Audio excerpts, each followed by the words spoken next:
Assalamu alaikum. Welcome back to the guest host. My name is Sohail, and I'm joined by the ruggedly handsome Ahmed and the top G, Ismail. You see what I did there? How are we doing? How's everyone doing? Alhamdulillah, everything's good. How Doing are you? well, yeah. Good, good. Ismail, it's good to see you connect last time. It was good to connect in person. Yes. Inshallah, we'll do it again. Yep. Nothing better than Turkish food outside of Turkey. Well, you said that you don't eat Turkish food in Turkey, right? No, there's a lot of better food. I don't want to be controversial. There's great food here. Well, I mean, I think you already did that by saying that there is better Turkish food outside of Turkey. That is true though. Yeah. He said that word for word, people in Turkey. That's what he said. Right? Everybody's good? Yes. All right. I just want before we get started, I just wanted to get into one point that I wanted to hit upon from our last episode about when Ahmed had mentioned about the Syrian rebels and their success. And it seemed as if it was a overnight success, but in actuality, that was something that took, many years, upwards of a decade or so. And for us outside of that, it seemed as if it was like an immediate and overnight success, but that wasn't the case at all. They were struggling and they were working towards their goal for many, many years. And I think that's something that we need to inculcate in ourselves and in the youth as well, is that we need, if we feel that we're on the right path and we're following something that's correct, we really needed to give our all and be passionate about it and not give up, right? Just keep going until you succeed. I think nowadays, myself included, we try once, we try twice, and if it doesn't work out, it's like, oh, whatever, I can't do it. But I don't think that's the case. I think we need to continue working and striving until we ultimately achieve what we set out to do. What do you guys think? Absolutely. Yeah. Can I say it better? I mean, I think you could have said it better, but I appreciate that. Um, Getting that out of the way, I think we'll get into our topic today about Tate versus Futuwwa. I think I wanted to kind of just put a little bit of an introduction into it and why this is something that's near and dear to me specifically. Um, ever since, my kids, as you guys know, I have four boys. Ever since they were younger, I will always try to make an effort to be a part of their lives, be in their lives. That's why a couple of friend of ours and us decided to do the Cub Scout program at their school. That's why I coach middle school basketball. I'm also working on a program right now geared towards Muslim male youth, from high school age into young adulthood, to kind of guide them and teach them different things and provide them different opportunities. I also felt that, whether your kids go to a public school or a private school, overwhelmingly they're going to have female teachers. So that kind of it creates a void, um, where I don't think there's enough male influence. So that's why one of the main reasons why I wanted to be involved was so that they have the male influence to kind of guide them and teach them into becoming proper Muslim men. So having said that, obviously you guys know that over the last few years or so, a lot of young men and specifically young Muslim men tend to be gravitating towards these internet and social media personalities that promote this ideology of so-called manhood and chivalry and ultra-conservative values. People like Andrew Tate and Tristan Tate, Jordan Peterson, Joe Rogan, and even to a lesser extent, people from, our side, Muhammad Hijab, Ali Dawa, people like that.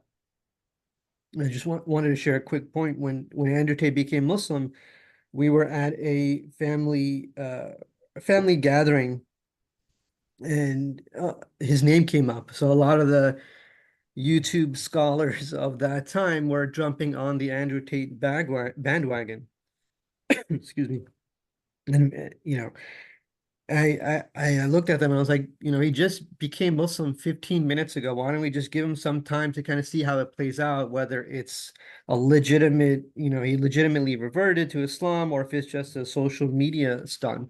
But everybody was like, wow, this guy's awesome. It's going to be so good for Islam that he's a Muslim now and this and that. But I didn't get it. I didn't understand the appeal, and that's me from a personal standpoint.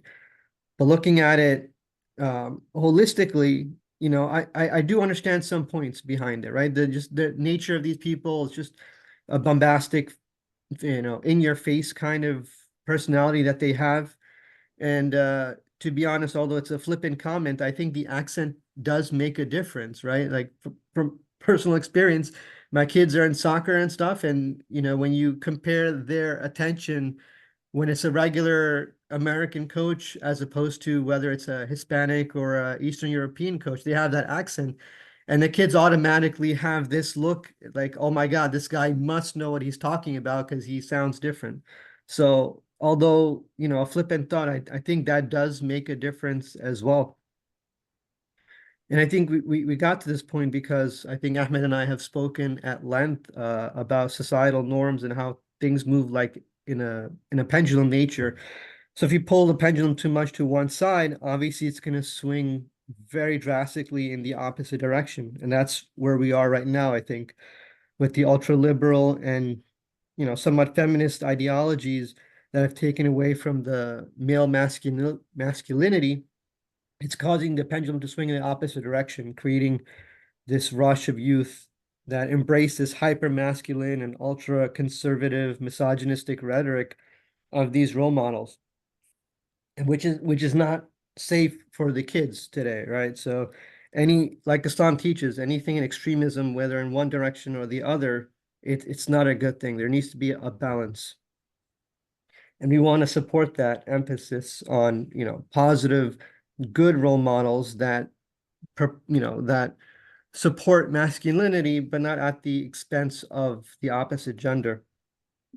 And eventually, going back to the pendulum idea, if you're going to pull it too much to one side in terms of masculinity, it's going to eventually go back to the other side as well. So I think Islam really has an answer for that in the concept of moderation, right? You're going to have to be in the middle. You can't be too much to the left, too much to the right, too much supporting male masculinity, too much supporting feminism.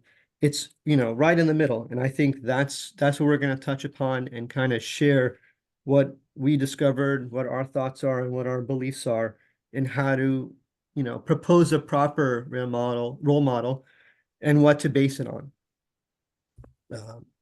Any thoughts that you guys want to share about that? Yeah, I'm still thinking about you in an English accent. Uh, that's not going to happen. Not on the episode. No, you don't want to give us a little. No, little I don't think so. We don't want to make that portion of the episode viral.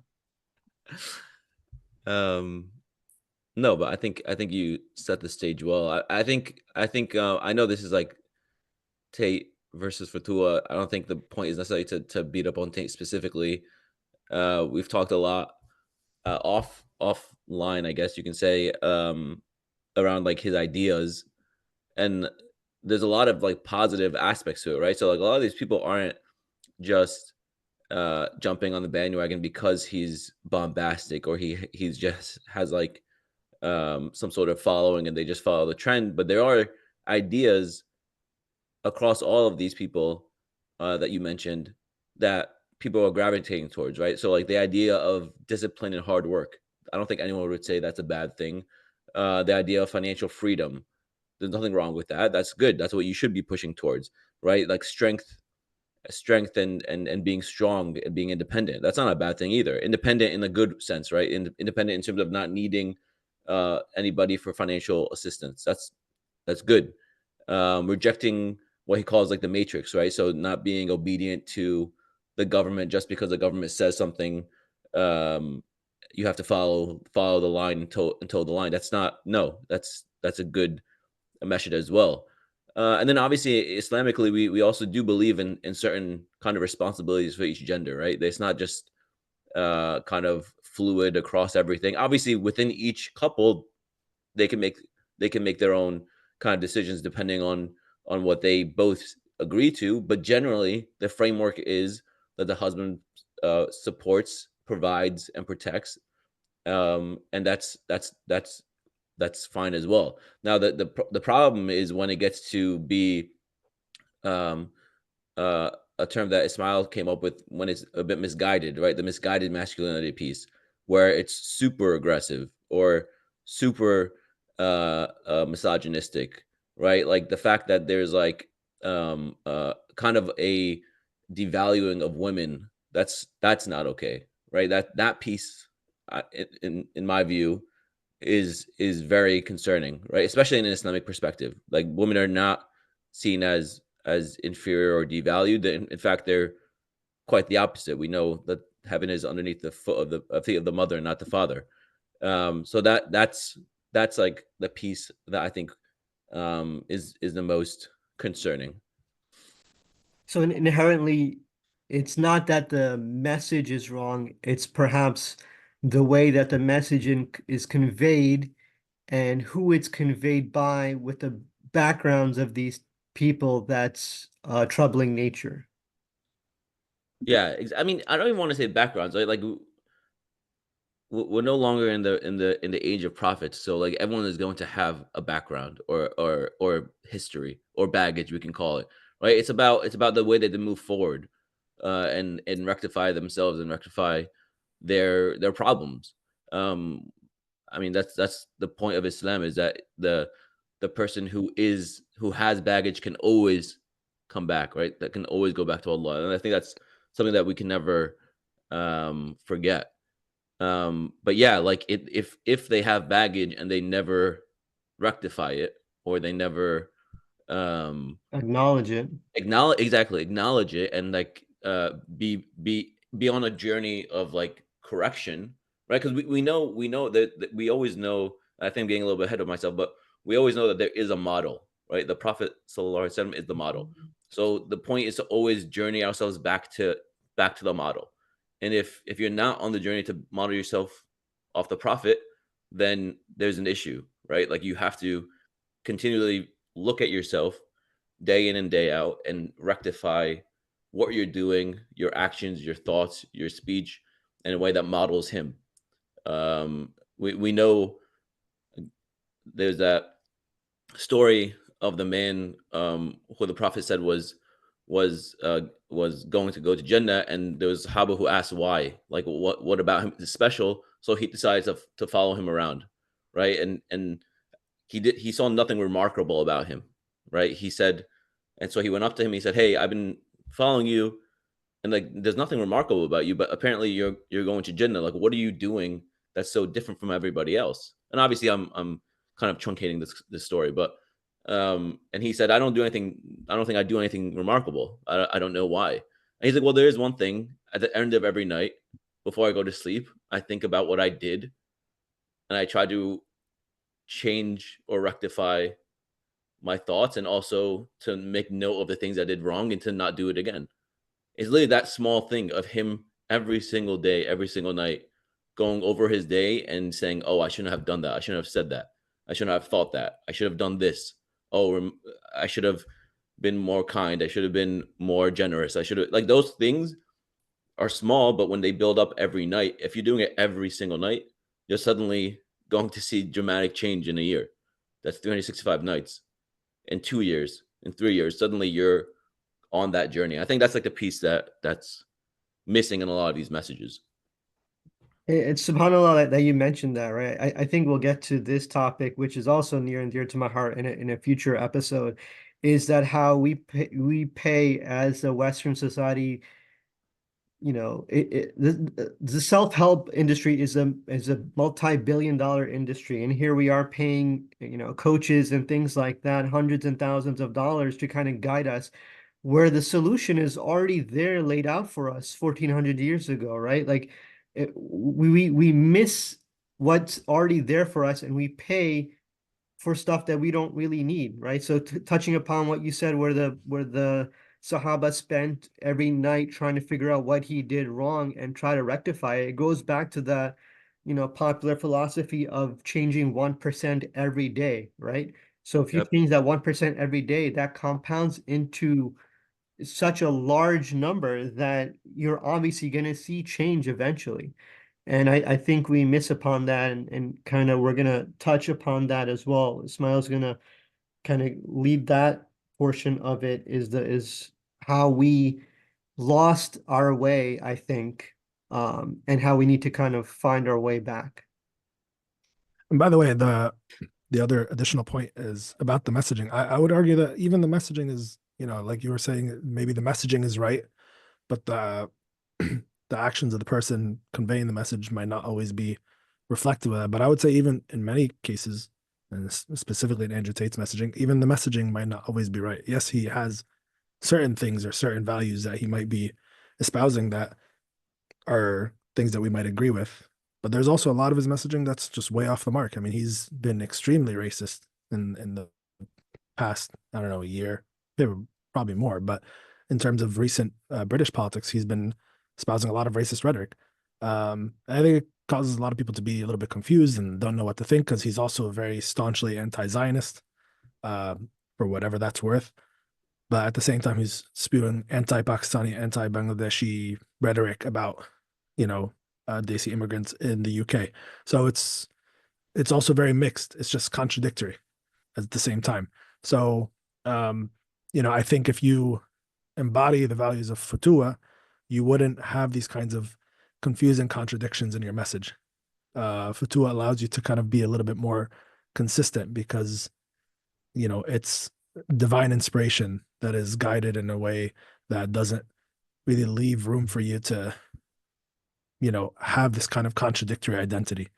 Where somebody like Andrew Tate, you don't expect, or you can't really expect what he's gonna say, and not just him, but others as well. But I do want to get into Futuwwa now for a little bit. And the first thing that I want to do is obviously talk about what is it? What is Futuwwa? We've heard the word a lot. Some people might understand a general idea of what it is, but what exactly is Futuwwa? And it's very hard to find a very clear definition of the word Futuwwa, but the broadest definition, and you could say even the most accurate at the same time, is that it's chivalry, practical ethics, and altruistic morality. And this is in a broad sense, but also in an Islamic sense. In the Islamic understanding of Futuwwa, it's an applied devotion that is derived from the way the Prophet ﷺ lived his life, from the things that he said. But additionally, it's also embodied in the characteristics of all the prophets, alayhim, from Prophet Adam all the way to the Prophet Muhammad ﷺ. So Futuwwa is something that was, you could say, divinely inspired from the beginning of time, and has passed down the core values of Futuwwa all the way through to the Prophet Muhammad ﷺ. And what we see with the Prophet ﷺ and his companions is Futuwwa applied on a very day-to-day level. We see it in the hadith and the very stories that we read about the seerah of the Prophet and stories of the companions. And then furthermore, it's also characteristics that are embodied from other righteous Muslims, from the tabi'een and the tabi'een, and all the way down to our day and age. Futuwwa is not something that I think has died at any point. Can we say maybe Futuwwa is maybe more missing in today's world? Sure. Yeah. But I don't think it's something that's ever died down. I think there's always been Muslims who've embodied the qualities of Futuwwa throughout time. And one of the things that we've talked about is many Muslims today always go all the way back to the time of the Prophet ﷺ in order to find whatever it is that they need to find. And of course, the answers can always be there.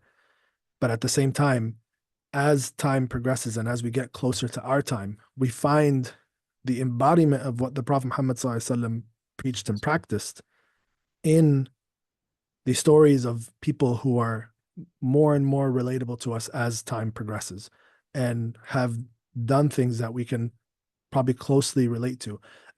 And it also removes this kind of infallibility that we know of the Prophet ﷺ and also of many of the companions, because I think a lot of us just kind of do toss it up and say, the cliche, well, he's the Prophet ﷺ, or this was the companions, and it was a different time and the companions were exceptional, and this, well, okay, fine.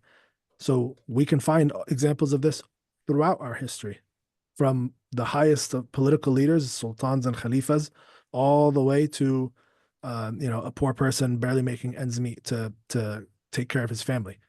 in Baghdad or in Andalusia or in Istanbul or in Cairo, any of these places, and all throughout the world. So that's where we can see Futuwwah applied on a regular basis. It's also, you can see it found in obviously a lot of Sufi literature, where in a lot of Sufi tariqas or Sufi orders, it's considered a stage that somebody reaches when they reach a certain amount of knowledge, or if they attain a certain spiritual state, or have or display certain moral qualities. This is kind of a stage. If you're familiar with Sufi orders, a lot of the murids are people who follow the sheikh, the student, and they have stages. You could say the Sufi orders are very, they have very strict methodology of how people attain degrees of spirituality. And so this, in many orders, Futuwwah was a stage that somebody could reach. There's also Futuwwah as an institution, as an organization. Futuwwah became institutionalized. It's not just a concept. It's not just something you do in your day-to-day. It became an institution in and of itself that started at the time of the Abbasids and carried on all the way till the Ottomans. And this kind of institution was an organization that was tasked with going around and ensuring that people who engage in various different aspects of life were embodying, basic aspects of Futuwwah. You could say it was a better version of like the Nahi al Munkar police in Saudi Arabia that used to exist up until recently. Yeah. Right. So, because, I think with them, it was very shallow, like you're not at prayer, go pray kind of thing. Yeah.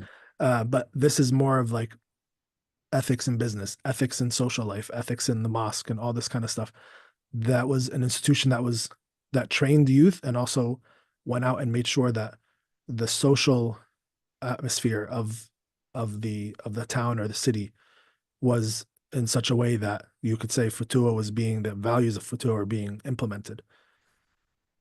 And I came across also in the Futuwwah being a central part of many workers' guilds across the Muslim world in various times. Really? Which is, yeah. So if you have like, a group of, people who worked in different crafts and they were a part of a guild, there would be aspects of Futuwwah that would govern the laws of the guild. So now we see it as an idea. We see it as a practice, as an individual practice. We see it as a communal practice. Now we see it as an institution. And here we see it as a set of laws. So we see Futuwwah being applied on all kinds of levels in Islamic society. And this should not be an unusual concept. I mean, the values of Futuwwah is something that we can see, that we should be able to see and implement in all aspects of society. So if we look at, for example, I was listening to some of clips from Andrew Tate and Peterson and stuff, certain things that I've heard before, where, for example, they defend capitalism as a positive economic system. And Jordan Peterson uses Winston Churchill's quote, where Winston Churchill says democracy is not the best form of government, but it's better than every other one out there. Something like that, basically. And he basically the same thing. He uses kind of repurposed that and said capitalism is not a great form of economic system, except other than all the other ones out there, basically saying that it's better. And and if you look at Tate's models of how he sells himself and what he offers and what he actually sells, I mean, he's engaging full on in capitalist, in the capitalist system. He's not anti-capitalist. He's went after left-wing politicians as being socialists, even though they're not, in many ways. So we look at this and we talk about, oh, well, we have ethics in business. We've taken business ethics classes and all that, but business ethics classes is really just what you shouldn't do don't harass your coworker. Don't send inappropriate emails. Don't do but is there actually a set of laws about how to actually do business in an ethical way? Yes, you should treat your coworkers and all that in a certain way and not be racist and not be sexist and all this stuff.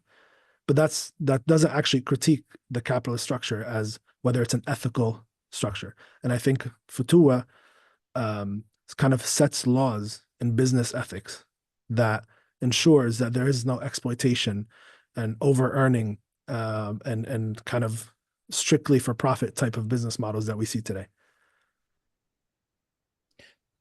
So you're saying it's more, would you say that there's, and it sounds like the answer is kind of both, but I always understood Futuwwah as kind of character in a way. Yeah.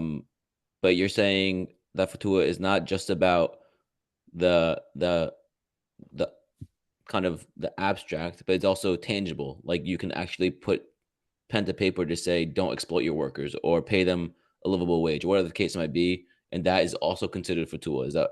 Am I understanding that correctly?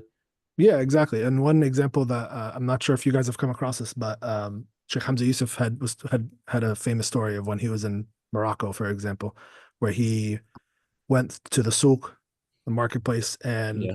was looking for a pair of slippers to Yeah. buy.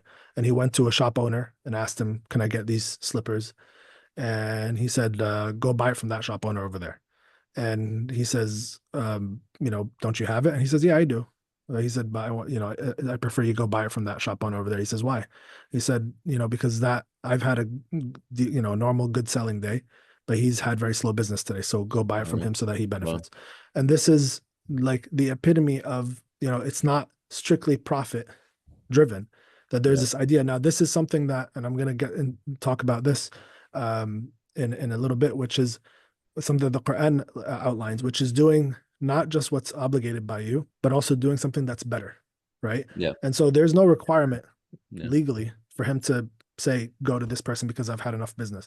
But there's an understanding that we're not competing with one another, but we're a community of business, business people. So I don't want him for necessarily to go out of business. Whereas in a capitalist model, it's, survival of the fittest, right? If you can't make it, you can't make it. Khalas, you're done. There's no idea of like, oh, go, buy from somebody else because I've had enough business today. So this is something that you take that understanding and you can extrapolate it into a legal structure, right? And apply that on a legal basis where you can prevent exploitation of one business over another, or one shop owner over his employees, and so on and so forth. So, and that kind of brings to the next point of the two standards of morality that's outlined in the Quran, and that's kind of what lays the basis of Futuwwah. And the Quran talks about things that are obligatory, right? So, as a Muslim, there's a moral character that is built upon things that you have to do, right? You can't commit zina, you can't drink alcohol, you shouldn't lie, or you can't lie, things like that. And then good things that you have to give zakah, you have to do praise Allah. These are things that build good moral character based on strictly things that are obligated. But then the Quran talks about something in addition, which is doing something that is better. It's optional, but it's better. Praying sunnah prayers, that's optional, but it's better. Giving sadaqah on top of your zakah, optional, but it's better. And one of the verses that we can use as an example is when Allah talks about an eye for an eye and a tooth for a tooth and so on, right? And then he later on says, whoever forgives has done better. So you have a right to have an eye for an eye. That's your right to exact upon somebody what they've done to you within a legal framework. Obviously, that's your right. But what's better is to forgive. And so the ethics of Futuwwah that's outlined in the Quran can be divided into three parts. The first is qisas, which is reciprocity, which is what I just said, an eye for an eye. The second is af, which is tolerance and forgiveness, to forgive somebody. But then the third, and that's really what a lot of what Futuwwah values are about, is ithar, or altruism. And ithar is to not only do you forgive somebody for wronging you, but you do something nice for them. Somebody steals something from you, you don't do the reciprocity where you have him give it back to you, or you Because take yeah, something no, that's yeah, his, or do any of that stuff. No, you forgive him. But on top of that, you also say, do you need money? I'll give you money. Do you want to come over for, dinner at my house, and we'll get to know each other. This is ithar, altruism, which is a very extremely difficult level of spirituality to reach. Obviously, even just the idea of afu is very difficult, right? For us to forgive somebody that's yeah, wronged us. And in today's world, everybody's always like, you got to get what's yours, and it's all about you, and everything's about me, right? Constantly. And you'll see like kind of what in Sohail, what you were saying in terms of like the self-help culture kind of breeds that a little bit, to an extent, that you put yourself before everybody else. And you know I need my own time, and I need my own days, and away from everything, and it's constantly about myself. But Islam teaches the exact opposite. There's a selflessness in the tradition of Islam, and that's something I think we can really get into. There's a few examples that I could give as we get into this discussion, but I think these what I've just talked about kind of sets a bit of a framework of what Futuwwa is.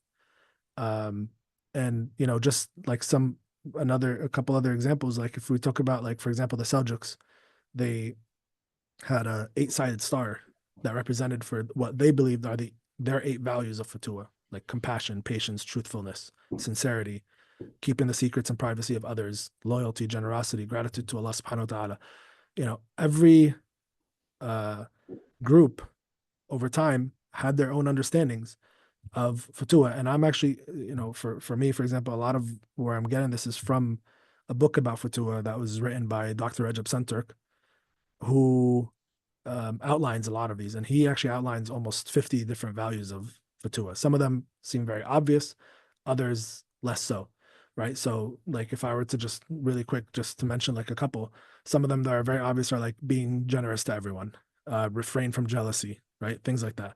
But some of the other ones that are even deeper that I would say, like, for example, there's one that I saw that I enjoyed, or letting your friends use your property as if it's their own, like being generous with your belongings and not constantly thinking things belong just to you. And because again, it goes back to the understanding of nothing actually belongs to you, everything belongs to Allah subhanahu wa ta'ala, and he can take it as quickly as he gave it. Sounds like you're gonna, yeah. Huh? Sounds like you're gonna have to make a 50-sided star. Yeah. Never neglecting friends at any time. Like there's this concept of like people don't want to call their friends unless there's like we're meeting up or they need something. Yeah. Like just calling your friends out of the blue is nice. Visiting, without having like any particular reason, just coming and visiting your friend, visiting the homes without waiting to be invited. Right? I mean, probably nowadays it's not the best idea to just drop right at the door, but giving a text like, hey, you're not doing anything today, why don't I come by? Right? That never stopped Ahmed. I'll come home from work and I see the car outside and I'm like, oh God. I always want to embody Futuwwa. That's why. Ahmed's very passionate about one principle of Futuwwa. Only certain aspects of it. Yeah. So it's funny you're gonna because finish that. That's well, growing up, like this was how we grew up, because before cell phones and all that, like we would drop into my my cousin's house and they would come over randomly and all that, and like I love that as a kid, though. So I did, yeah. But even now, like probably again, just because it hasn't happened in so long for me, I don't think I would necessarily be as excited if something like that happened now. But it is a nice thing for like people to just drop by. I mean, probably nowadays it might be nice to get a text ahead, but like, well, not to mention you're in Turkey, so I don't think anybody's just gonna be randomly dropping by. Well, I mean, yeah, and I have 2 roommates, so I don't think I have any privacy to begin with. So it's but it's interesting because to me, it feels like very much Futuwwa, even though they're all laws and things that you can attribute to it, it feels very much like a mindset. And I think, exactly, or it sounds like a mindset. And I think, subhanAllah, you mentioned Hamza Yusuf. I was listening to something that he was speaking about a few days ago, and he mentioned, and I don't want to make this a tangent, but he was mentioning also just the concept of mindsets around our actions, right? And how people are talking about, and again, I don't want to go into a tangent, but people are talking about like the coming of the Mahdi, and his point was very much like, well, you don't have to wait for him, right? Like the point is like you can do something now, and sure, maybe there's somebody specifically mentioned, but that doesn't mean you can't be a Mahdi of your time. It doesn't mean that you can't be a change agent of your time. And I think that goes to your point, like if the mindset of not waiting or doing what's good is part of everybody's kind of inherent nature, then I think it'll go a long way. Yeah, absolutely. I just want to touch like on a couple of things, and I didn't want to intervene when Ismail was talking. But when you started off, you had mentioned that obviously we have the ultimate role model in the Prophet, peace be upon him. But it kind of reminds me of when I was younger, when we were told to embody the values and the ways of life of the Prophet, peace be upon him. From a personal standpoint, I looked at it as like, well, how in the world can I do that? Like, this is the Prophet, peace be upon him. I'm just a regular person, like how can I even begin to embody that? I can never reach that level, right? So I think it's not so much that you're trying to reach his, peace be upon him's level. It's that you're in the constant struggle of following what he's set out as the guidelines for us to live by, right? No one expects us to be perfect, the perfect human. But I think it's that we need to continuously strive to get to that level. Whether we get there or not, it's in God's hands. But the struggle always has to be there. I think Yes. there's. Oh, Go sorry. ahead. No, go ahead.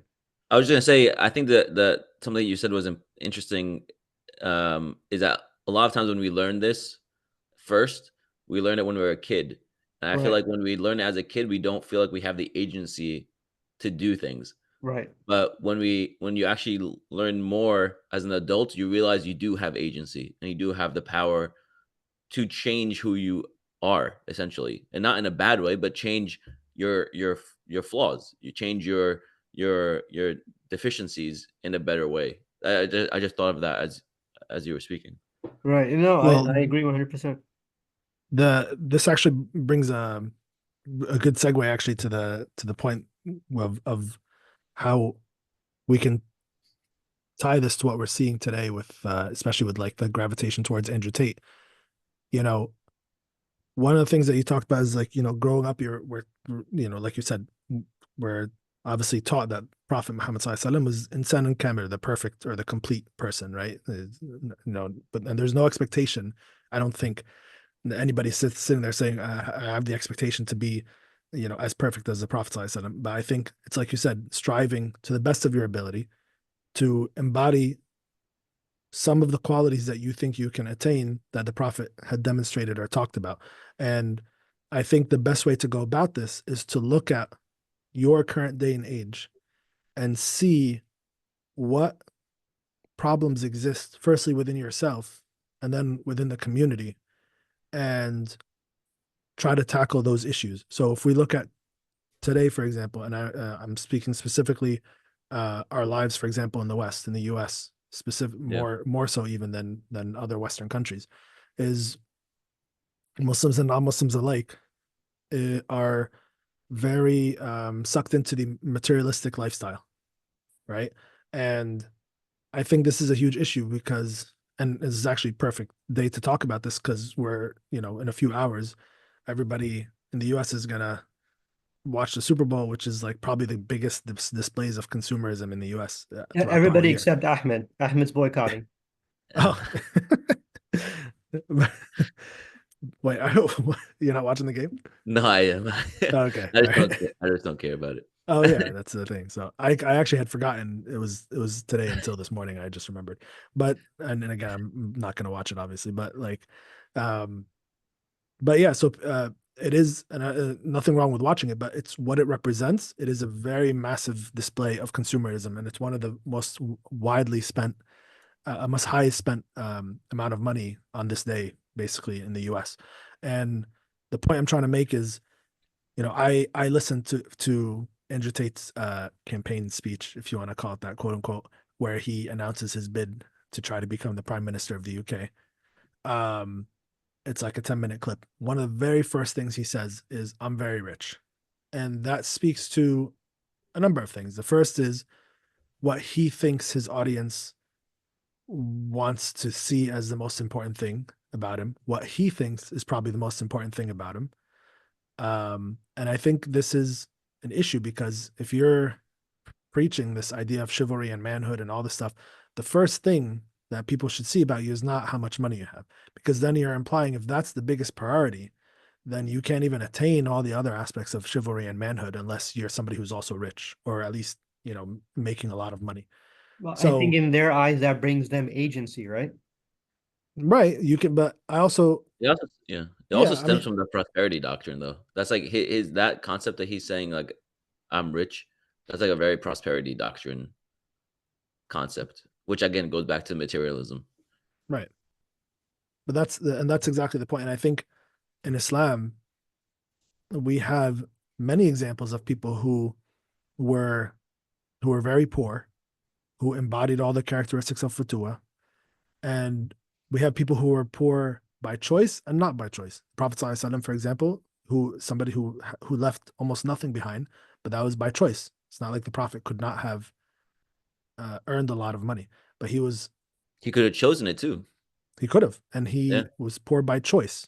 Yeah. Abu Bakr radiallahu anhu and Umar radiallahu anhu, when they were asked, what they would give for the Prophet, Sayyidina Umar said, give half of everything that I have, and Abu Bakr, this is a famous story, he said, I'll give everything that I have.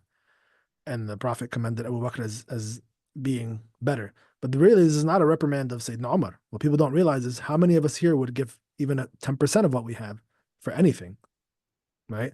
So when we talk about like what people are willing to sacrifice for the love of the Prophet ﷺ and for love of the deen, and then you look at somebody like Andrew Tate, and many Muslims are gravitating towards him, and the very first thing he says for a campaign speech to be the prime minister is, I'm really rich, is just completely antithetical to what we understand as Muslims, and it's very antithetical to the very principles of Futuwwah that we should be following. And this is additionally problematic because kind of similar to your story, Sahel, that you said earlier, when Andrew Tate first became Muslim, people were talking about it and jumping on the bandwagon. I had a similar experience with a lot of the young guys from MBIC who were also kind of very excited about him becoming Muslim. And, I kind of pointed out, I said, what's the big deal? I said, if he's genuine, he would step away for a couple of years, focus on building himself up as a Muslim, and then come back with a message, right? Otherwise, I'm not questioning people's intentions here or there, but it's I feel like if you're new to Islam and then you're talking about Islam, it's not like he's continuing his normal stuff just as a Muslim. He starts talking about Islam now. He's preaching about Islam, and people are following it as if it's like legitimate Islamic advice. And the biggest problem I had with people in that group particularly was it was at that time, obviously these are people who follow, for example, Dr. Shadi al-Masri, who's the resident scholar of MBIC.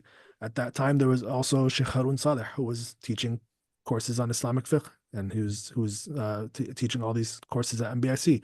Sheikh Murad Osman, who is not here anymore, but he also was teaching. And these are all, mashallah, like men who, Sheikh Murad is like proper Circassian with the hat and, never smiled, nothing, like, very like tough guy, very big guy. Like what more examples of manhood do you need in front of you that you have to go listen to somebody halfway across the world, and you can't, like, you don't see the examples of Futuwwah and manhood and chivalry right in front of you at the masjid that you go to? And one of the things that I had heard somebody mention before, I can't actually remember exactly where I heard this, but it was a very good point, and I say this all the time because I've noticed this to be true, is like, beware of an imam who's not tied to a mosque or a community, because they don't know the problems of a community. They don't interact with the community on a day-to-day. They don't, so you have a lot of these online imams, and they give fatwa about this and fatwa about that, but they don't actually deal with real issues of the community. So they're just kind of speaking in a vacuum and speaking in theory, and they don't actually deal with the issues of a community. And so it's very dangerous to follow those kinds of people. And I would argue that Andrew Tate is that kind of person. What community is he tied to? He's just a popular internet figure. Why are we suddenly, listening to everything that he's saying and just jumping on this bandwagon just because he has a platform?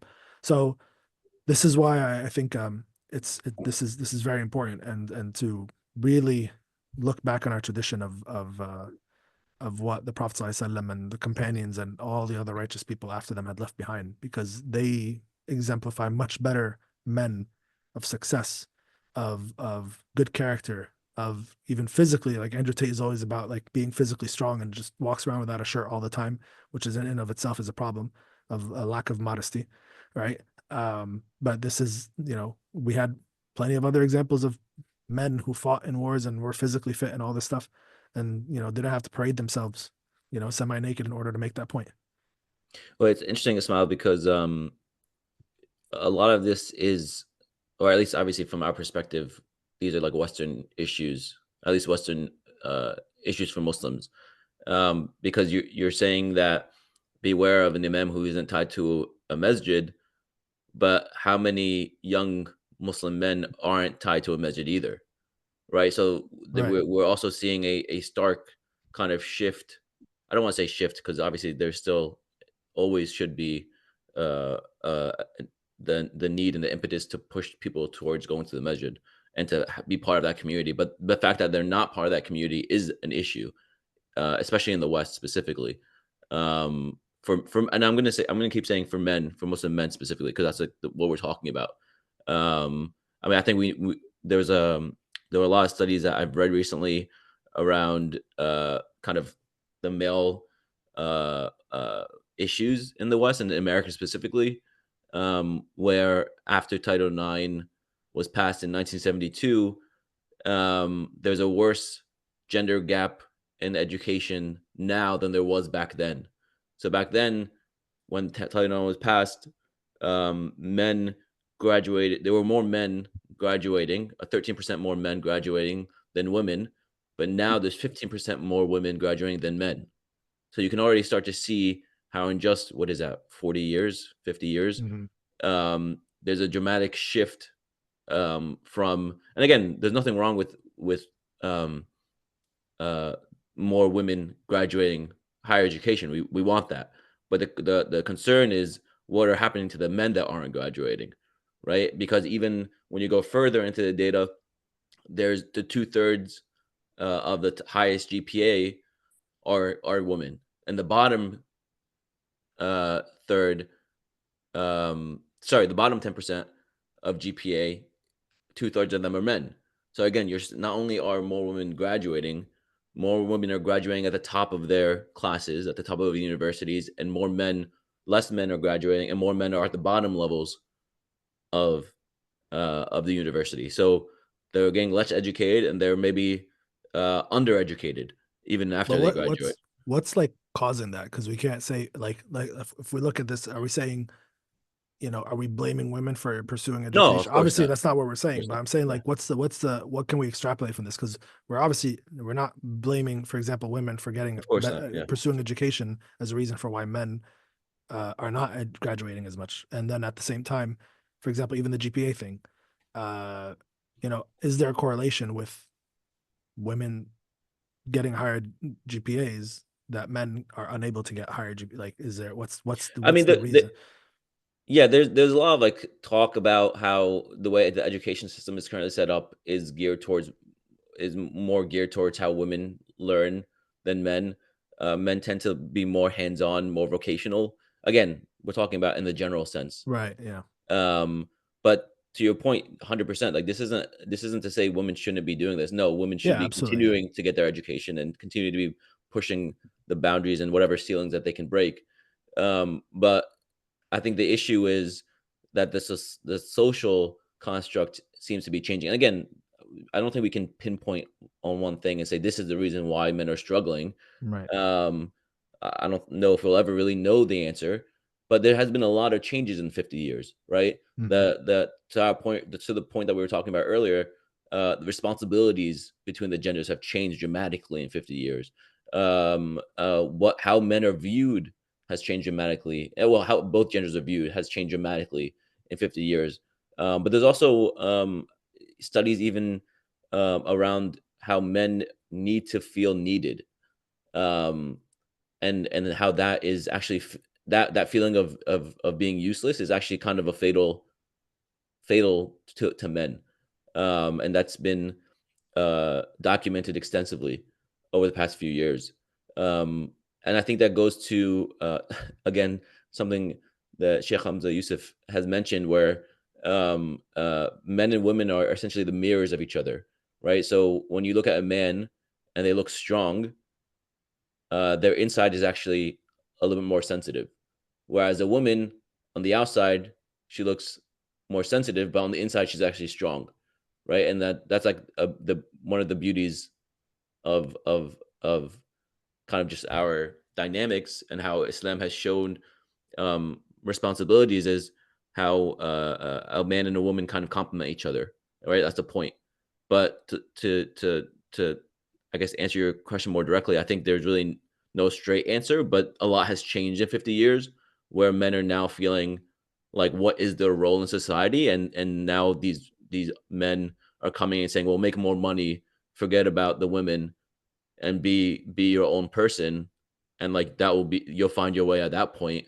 And then once they get there, we'll see what happens, right? We're kind of seeing a number of wealthy men in the public space at the moment kind of distort and change things with no real thinking or real clarity about what the outcomes will be produced by their changes.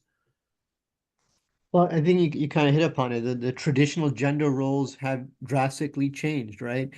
And from a economic standpoint, also, like we're in a time period where, to be honest, it's probably quite difficult for just a male alone to be able to support and live in a 3,000 square foot house and drive the Beamer and all that stuff, right? Both parents at this point are working, but from a Islamic traditional perspective, right, those roles have not changed and should not change, and there's reasons why those roles are there, right? The man is supposed to be the supporter of the house. He's supposed to be the breadwinner, right? He's supposed to support his wife and his kids. Now, granted, if the wife is working, obviously there's nothing wrong with that. That need may be there, right? But in the end, also the dynamics remain in place such that the money that the woman earns is her money, right? It's not the guy's money. He's earning for the family. Whatever she earns is hers. Whatever he earns is hers also, right? I think that also is not touched upon in Western society when they look at Islam and how Islam oppresses women and things like that. They don't realize the rights that women have in Islam, more so than they actually have in the West. And I think that's also not discussed and brought to the forefront as well. Yeah, I think a lot of it is also how the male responsibility, or it's how men should view things. Tying back to Futuwwah is around not just thinking about your immediate needs or the immediate concerns, but also understanding how your actions affect the broader landscape, right? So obviously, not everyone will be in a position to affect countries, but even just what you do affects your spouse if you're married, or your parents, or your siblings, or your neighbor, even, right? Like the things that you do affect the people around you. So what should you be doing is, to Ismail's early point, being altruistic, being empathetic, being forgiving, because that then spreads further. This is obviously like a very macro example, but when Umar ibn Khattab went into Jerusalem, and when he first conquered Jerusalem, and he was offered to pray at the church, he said no, because future Muslims may take this piece and make a masjid out of it. So he prayed at another area. I mean, again, he's looking at not just his own people or his own the people in his own time. He's looking out for the Christians of that time and making sure that whatever happens in the future, there's no conflict. I mean, to me, that's like the epitome of wisdom and the epitome of Futuwwah is not just thinking about your tribe, but thinking about other tribes and how conflicts could happen if you do one small. I mean, it's not small. Obviously, parenting is not small, but one action has made a enormous ripple for the rest of time. Essentially, who knows what conflicts would have stirred if he said yes, let's do it, and didn't think about what would happen in the future. Allahu alam. Right. It goes back to what Ismail said, right? We're in a society of me, me, me. Yeah. I'm just gonna think about myself, not worry about anybody else around me, or let alone anybody else around me, but the future people as well, right? We need to, as male role models ourselves as well, realize that our actions have repercussions around the people that are around us day to day. And that that kind of again perfectly segues into another aspect which I wanted to talk about, and this is something that, again, as we're trying to relate it to the Andrew Tates of the world, it's the general attitude, I think, that we should have as a Muslim community towards one another. And one of the things that the Quran talks about, about the Prophet ﷺ, where the phrase says "Ashidda'u 'ala al-kuffari ruhama'u bainahum," right? That Muslims are tough against the disbelievers, but merciful to one another, right? And in today's world, we're almost seeing like an exact opposite, where we're constantly very, very critical of one another, very, very judgmental of one another, and are doing everything to appease and appeal to uh, people outside of our communities, right? In a way that's not conducive to our teachings. And the reason why I bring this up is because a lot of the principles that I've been reading about with regards to how one practices Futuwwa in their life, a lot of it is very small things, but it all comes down to the same root of it is comes from a place of love and a place of kindness. And if you look at the messaging of Peterson or Tate or even some of the Muslim online preachers, it's very aggressive. It's very much like everyone is out to get you. And it's very reactive. This is one of the biggest things. These messages are very reactive to something that's already happening. And it doesn't actually teach you. You know, I was reading Andrew Tate also has like 40 something what do you want? Principles or whatever. You know, I spent some time on his website. Um, so he has like 40 principles. And it's all about developing yourself. But there isn't really anything of his principles that talks about how to interact in a community. It's all about developing yourself physically, financially, to some extent mentally, but it's a lot of, you know, do this for yourself, do that for yourself. Most of his principles, if not all of them, don't really talk about anything about how to interact with your brother or sister or, you know, with your wider community. And so when you look at what he says and we look at even Jordan Peterson and all these people, they're reacting to a different side of the community, whether it's leftists, socialists, LGBT, whatever it is that they're reacting to, it's reacting to that, but nothing about how I should be with the people around me. And when It's I always say an adversarial approach. exactly, and so when I like one of the examples that I came across was a Sahabi had passed by a person. The Sahabi's name, his last name is As-Surri. He was passing by an individual and he gave him salams, but in a very cold manner. And the people around him said, "Why would you do that? He's a nobleman." And he said, "Yes, I know, but I heard the Prophet ﷺ say that when two Muslims greet one another, there's 100 parts of good deeds that are given between the two of them, but 90 of them go to the person who gives a more cheerful response." So he said, I wanted him to have 90% of the reward because if I give a cold response and he was more cheerful. So it's a very small thing, and it's very, you could say, even benign in the sense of like, and again, I don't recommend this today. Don't go around giving people very rude salams because people might misunderstand you. But this is it's a demonstration of how even in the smallest of things that you do, you are implementing this basic love for the person that's in front of you.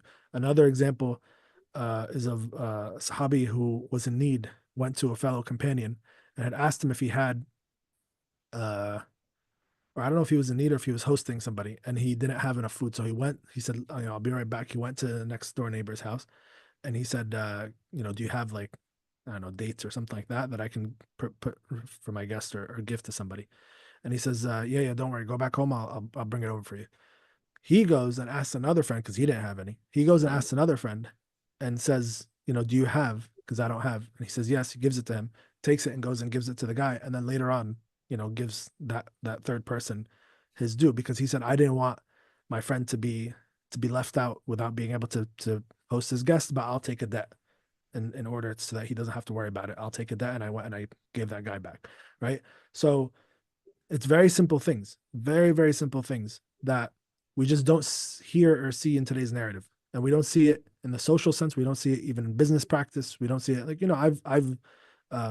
I've sold my products, for example, that I have for my business. I've sold it at various conferences in ICNA and ISNA and stuff like that. And you get a mixed bag of people. Some people who come in, and remember, this is a bazaar, just like people always talk about, oh, well, today's world is different. This is a very traditional bazaar set in the way that it would have probably been 1,000 years ago. And you know, people, you have a mix. You have people who are very, you could say, altruistic, and who are very kind and accommodating, and they give things to, you know, they have a certain type of customer that they really like, and they treat them nicely, and they give them something, not for any ulterior motive of like, oh, they'll come back if I give them something. No, you know, they'll give them stuff just because. You know, I had you know, I was selling Palestinian soap bars at one point, and there was a customer that came. She was Palestinian, and she hadn't come across those soap bars in years, because she hadn't been living in Palestine for a long time, and she hadn't come across them here in the US. And when she smelled it, she, you know, she had all this nostalgia, and she was like, not emotional, but she was very like, you know, she felt like she was back at home. And so she had bought a couple other things from me, and then she was going to buy a couple of the soaps, and just out of like the sheer, like the fact that she hadn't, you know, probably had something like this in a long time, you know, just out of, you know, not to toot my own horn, but just out of like being nice, I gave her the two soaps for free in addition to whatever she bought. Not because I wanted her to come back as a customer or any of this stuff. And there's a lot of other people who are like that. But then you also have the opposite. You also have a lot of people in these conferences that are all Muslims, and it's an Islamic conference, who exhibit the very, you know, what's the word? Like a very harsh, you know, Cutthroat. ruthless, cutthroat business mentality of capitalism. And they're just, you know, very straightforward. And they, if you don't, you know, if you don't have the money, forget about it, whatever. And again, everybody has the right to do that, but you don't leave space to develop and foster like a good community, even if it's just for a weekend, you know. But there's people who go back, who come drive hours and hours from different parts of the country to attend these conferences.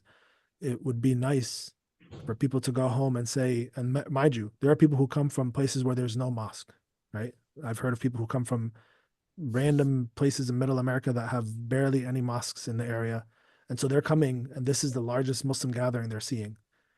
And you, if you leave a bad impression, you know, then somebody like them who has no mosque to go back to is going to end up following like an Andrew Tate or some other, you know, online dawah person, because that's the only experience they got from a Muslim community. So they feel like they don't need one. So I think that's something that needs to be observed, is why aren't these people leaving messages, not to sound like, you know, like I don't know what the word is, but like positive messages, positive messaging. You know, we should observe what is it? Why is their messaging so like ruthless and negative all the time? Because this is not the way of Islam. I'm not saying that we live in such a happy world and everything's going great. There's a genocide going on, but I believe that Multiple genocides. a big part of the reason why we're letting this genocide happen is because we as Muslims are so divided on even the basics of these kinds of values, and we don't embody these values as a community. And so when it's time for us to be cohesive and together, we don't have that. And then we allow a genocide to happen right in the heart of you know, of a holy land, in the midst of millions and millions of Muslims around them doing nothing, right? So we need to really push this idea of positive thinking with one another, and being kind to one another, and not constantly judging. And you know, we talk about, for example, like the baggage that some, you know, those kinds of people come with, and people give them all kinds of benefit of the doubt just because their message resonates with them. But we don't afford the same negative benefit of the doubt for other Muslims who might make mistakes, right?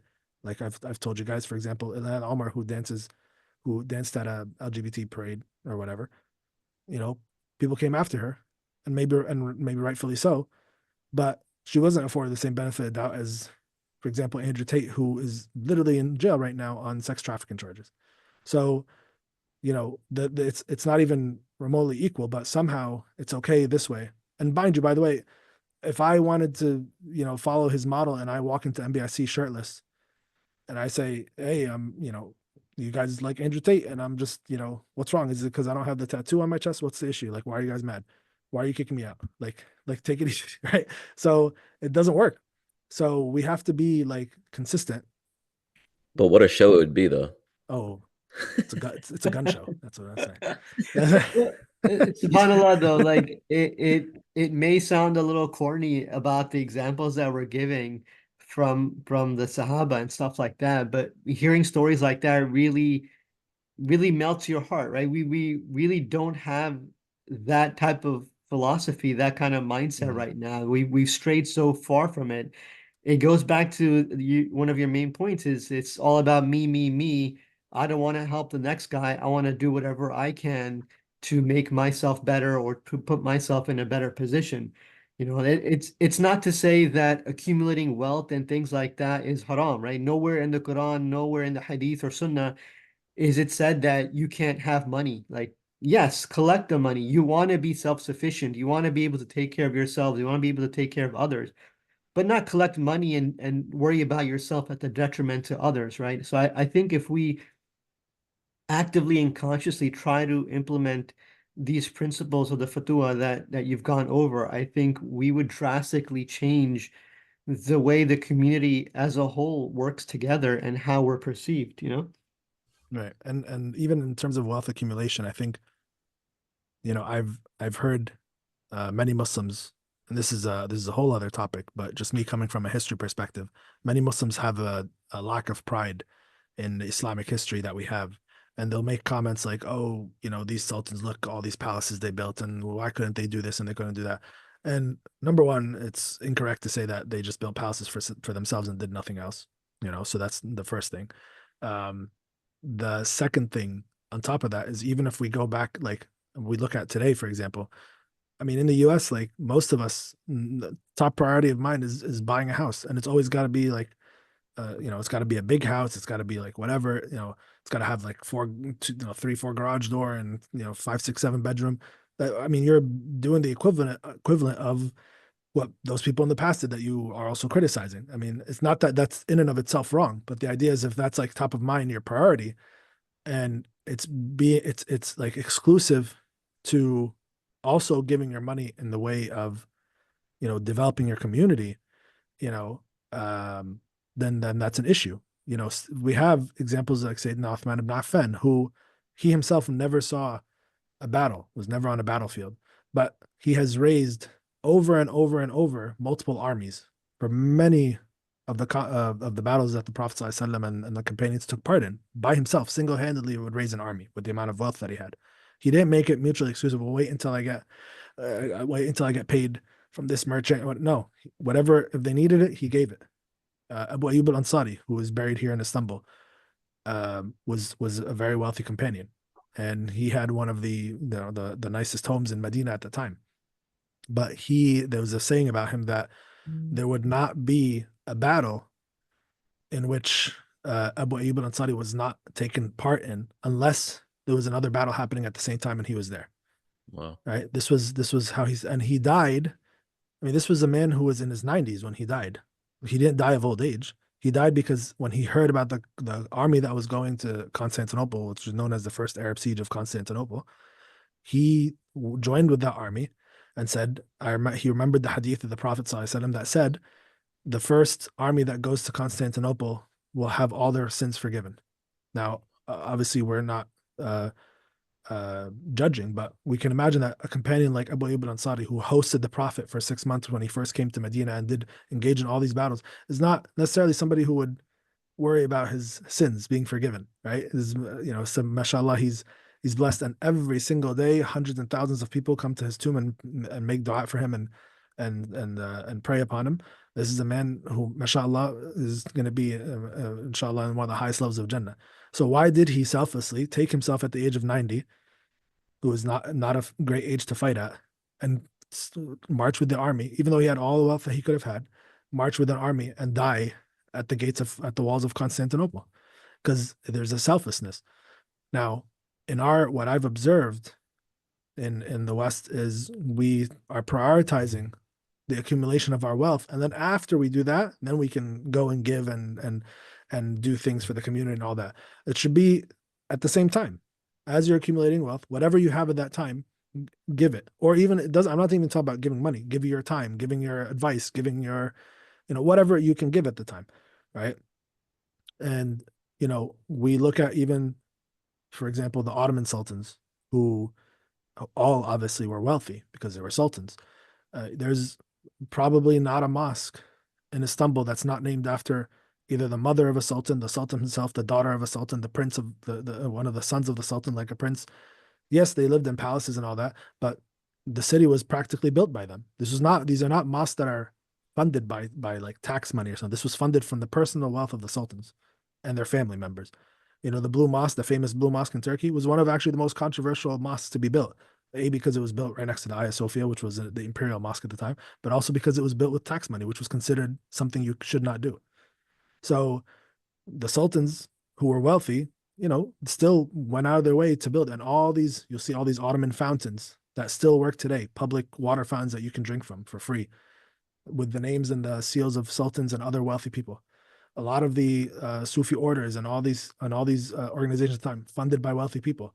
There's nothing inherently wrong with wealth in the community, but if the wealth isn't developing a community, why is all the mosques in our suburbs, for example, struggling to make ends meet when everybody around them lives in, a $500,000, $1 million home, right? There's a disconnect here, right? Where is the disconnect? What are we not doing that we're all praying at the mosque, but that mosque is still struggling to buy its own property or have a nice facility, or there's not a thriving environment of Muslim workshops and art and businesses and all this stuff, right? Yeah, I think that's very well said. I think it goes back to like the mindset, right? I mean, I think that we say that these stories are of days gone by, but I think the essence of what we're trying to pinpoint is essentially that we can each individually bring it back in our own way, Mm-hmm. and not just bring it back, but be part of the people who excel and the people who do good. 100%. I agree. I think I implore each one of us and everybody who's listening to take some time out and kind of review these principles of the Futuwwah that we've gone over. And inshallah, we'll put a link probably to the book that Ismail was mentioning so Yeah. that people can read it as well and kind of reference it. I think if we implement the Futuwwah, if we go back and just research and read the Sira, I think so many of us and our kids are not connected to that. And if we do become connected and we follow and we read these stories, like subhanallah, amazing stories, we would be in a completely different place, right? Our mindsets will be different. I think genuinely think we would be much more of a successful community if we implemented those thoughts and beliefs into our everyday lives and actions. It would make a world of a difference. Agreed. And there's so much to be said about this topic that I wish we could do a deeper dive, but maybe we'll do other episodes, or maybe we can whether it's maybe one day Dr. Recep Şentürk himself or someone else who's done a lot of research on this topic can bring them on and discuss it. This is a huge topic that I think we really deserves a lot more time. So, but this is, I think, a great starter discussion that I think kind of at least put people in the mindset of understanding where we're coming from with this and the potential of what we can do without the need of outside internet personalities. We have within our community the strength, the knowledge, the spirituality to be able to sustain ourselves in a much healthier, stable, and prophetic manner. Absolutely. And I think that's our main point, right? We don't need to go elsewhere. We don't need to go outside of within us and our culture and our beliefs and our religion to be successful, to lead the lives that we are meant to lead, right? So having said that, I think if Ahmed, you have anything else to say, we'll wrap it up here. We do try our absolute best to research the topics and points that we want to go over. And in the end, it's for everyone's benefit, right? And like Ismail said, it's kind of a starting point, although I think we did run a little bit long. It's such a vast topic, and I think we just really scratched the surface. Inshallah, maybe in the future we can revisit certain aspects and certain principles of the Futuwwah going forward. But we do ask if you enjoyed the episode and found something that was meaningful and you appreciated, it would mean the world to us if you shared it with others. You can follow us on YouTube, Spotify, Instagram, Blue Sky. We'd like you to subscribe and share your thoughts and comments. We look forward to having you again with us next time at the guest house. Assalamu alaikum.